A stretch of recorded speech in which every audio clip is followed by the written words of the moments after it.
Bienvenida o bienvenido a esta exploración. Hoy nos metemos de lleno en el mundo del sommelier. Quizá la imagen que tenemos es, bueno, alguien descorchando una botella en un sitio elegante, no, pero hay bastante más detrás.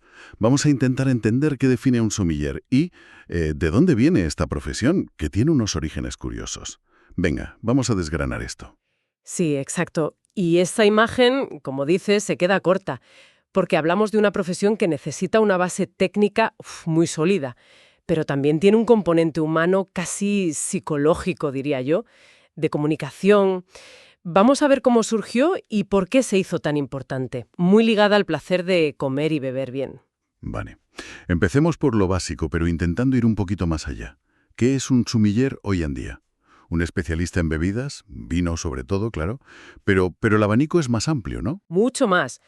Licores, cafés de especialidad, tés, aguas, incluso puros, a veces. Y no es solo conocer la bebida en sí, sino todo su contexto. La gastronomía es clave. Mencionabas la base técnica. ¿A qué te refieres exactamente? ¿Qué implica? Pues implica un conocimiento, digamos, profundo. No vale solo con catar y decir si te gusta.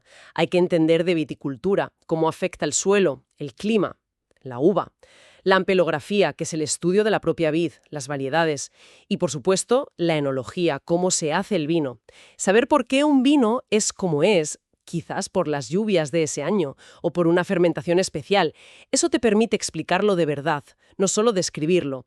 Y eso súmele regiones vinícolas, normativas, el mercado, idiomas. El francés sigue siendo útil, claro, la langue du vin. Entiendo. O sea, no es solo memoria, es comprender todo el proceso. Pero también hablabas de un componente más humano.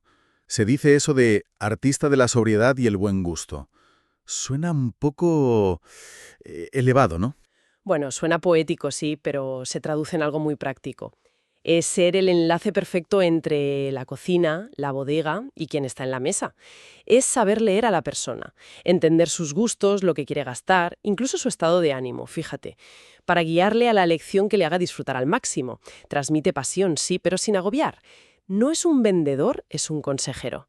Se espera que sea una persona culta, sensible, que entienda que comer y beber puede ser una experiencia, casi un ritual. Ujú. Y esa combinación de saber técnico y mano izquierda es fundamental. Fascinante esa dualidad. Y aquí es donde la cosa se pone interesante de verdad.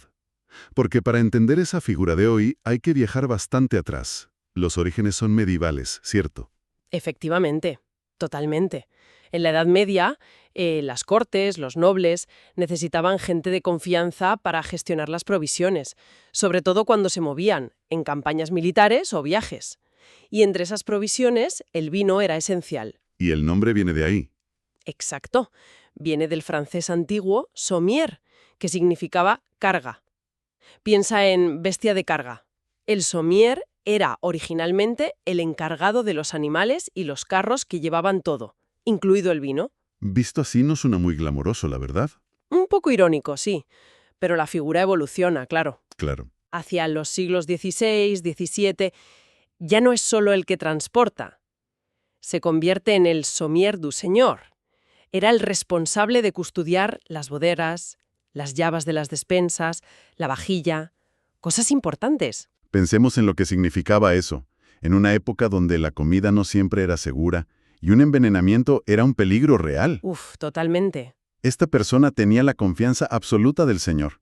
No solo cuidaba cosas valiosas, protegía su vida. Ahí está la clave que mencionas, la confianza. ¿Sí? Ese elemento de fiabilidad que, de alguna manera, sigue ahí hoy, aunque de otra forma. Ya no tememos el veneno, claro, pero confiamos en su criterio para no, bueno, para no meter la pata con una cena importante o una botella cara. Justo eso. Esa es la conexión. Es fascinante. La confianza pasó de la seguridad física a la seguridad en la lección, en la experiencia. Y el salto a la figura más moderna, más reconocible, se da en el siglo XIX, con los grandes restaurantes y hoteles de París. Pero ojo, hay un precursor importante antes. Ah, sí. ¿Cuál? La Gran Taberna de Londres, que, curiosamente, estaba en París, fundada en 1792 por Antoine Beauvilliers. Un sitio que ya trataba el vino de una forma especial, diferente. Dicen que tenían una mesa aparte solo para los vinos y el sumiller los servía siguiendo las indicaciones del dueño, Beauvilliers, que era un gastrónomo muy conocido. Ahí ya se empieza a dibujar el rol como lo entendemos más hoy. Entiendo. Ese momento es un punto de inflexión, sí. Empieza a unirse el conocimiento técnico, el saber faire, con el arte del servicio, la hospitalidad, el saber vivir, el saber estar, crear una buena experiencia. Se sientan las bases para el sumiller moderno como garante de la armonía en la mesa. Entonces, resumiendo un poco todo esto, ¿qué podemos decir? Que el sumiller es mucho más que un camarero experto en vinos.